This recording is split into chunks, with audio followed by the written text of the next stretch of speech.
The thing about contempt is it destroys both parties. It destroys the person on the receiving end. It destroys the person giving it out.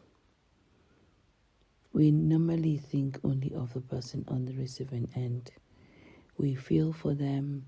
We feel sorry for them. We sympathize with them. Maybe empathize with them. Sometimes some people actually also feel contempt for them, because you think, why would they let this happen to them?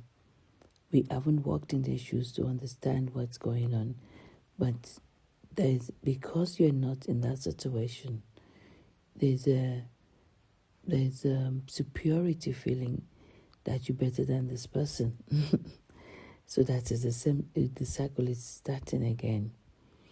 The thing about contempt is it doesn't just arrive, you don't just start feeling that way about someone, or someone doesn't just start feeling that way about other people. It's subtle, it starts with being dismissive of this person in a way that it's not noticed immediately. It's the eye rolling when they're talking. It's a deliberate interruption when they're talking, when they're doing something. It's the correcting, it's the little put downs, the almost compliments, the backhand compliments, the lack of faith in their abilities that is masked as trying to make them better. You're just pointing out you're just pointing out the shortcomings. It's not really a flaw, in the beginning. It's not really a flaw. You're just pointing out the shortcomings. The thing about contempt is the lack of respect.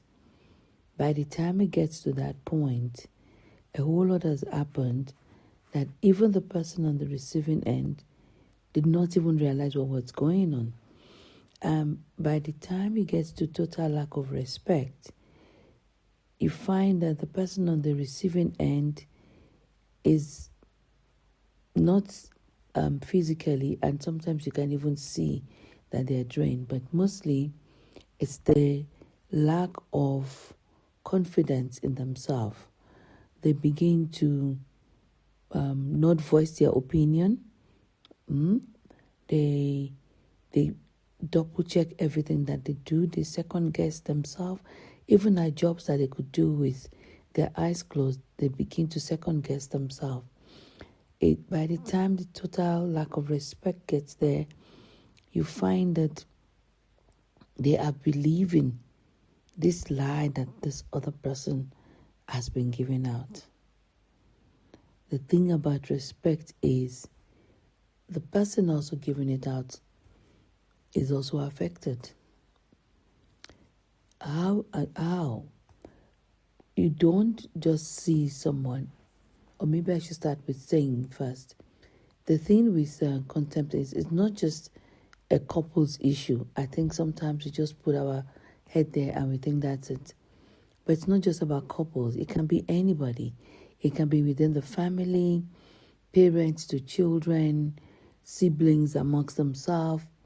It can be friends, even friends. And because we just sort of focus on it being a couple's thing, it's happening. It may even be happening to you and you don't even know. It is so dangerous in the way it attacks the other person's dignity. You have a right to your opinion, and yet you feel like you can't give it, you can't say it, because you're trying to keep peace, and by trying to keep peace, the other person will sometimes feel, or rather most times feel, yeah, they were right. Yes, they were right. That's why the person on the receiving end is not fighting back.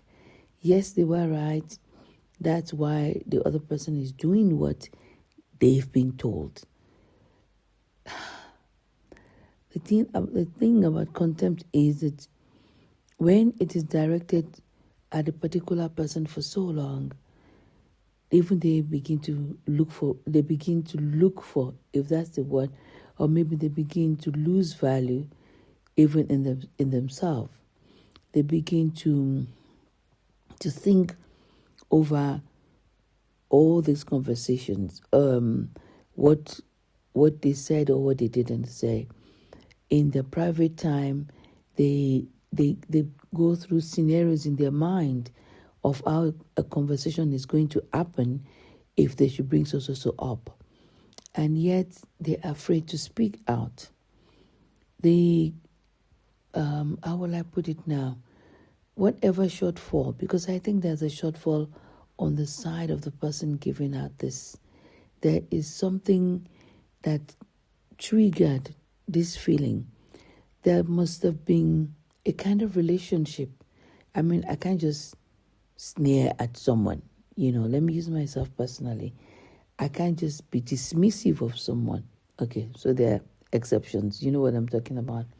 But if you were in a relationship, if you were friends with someone, if you were talking to your sibling, there must be something that has eroded the trust, the respect over time, the lack of faith in this person, that it gets to a point where you're very, very dismissive of them. You have no respect for them.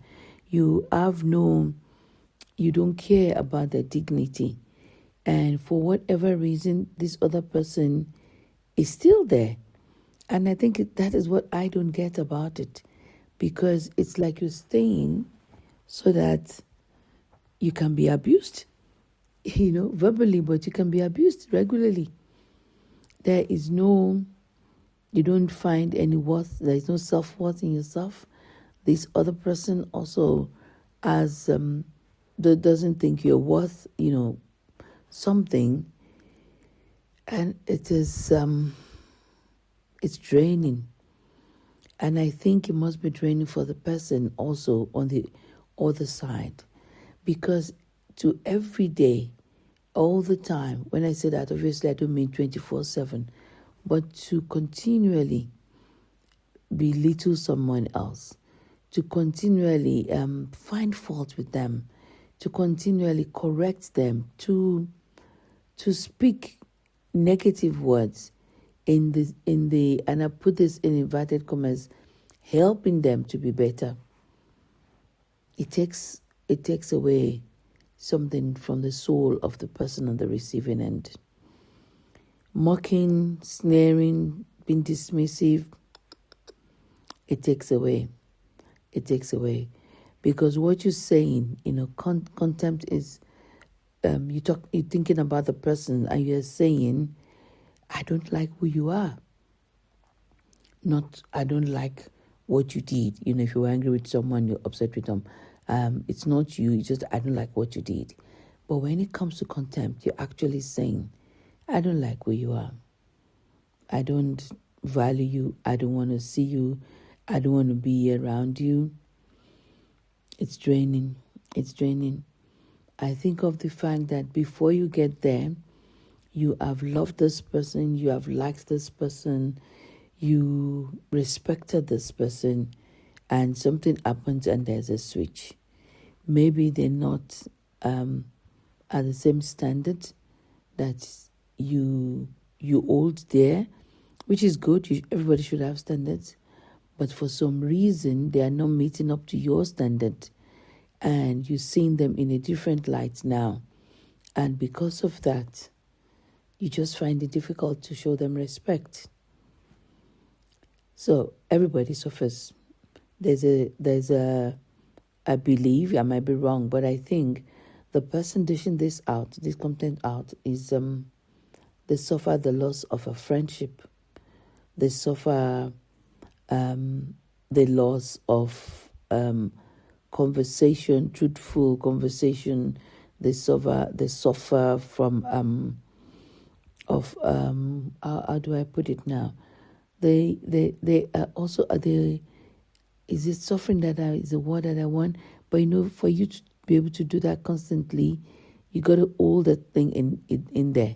the anger, the whatever is causing you to not respect this person, it just must be there. It's just got to be there. And that's the only way. And unfortunately, this can go on for so long that it becomes almost like a prison. You are right. You've got to be right. You are always right. You know the right thing to do. You know the right thing to say. You know when to do it. You know how to do it. And then the contempt comes in. And you don't even realize you're being contemptuous towards somebody else.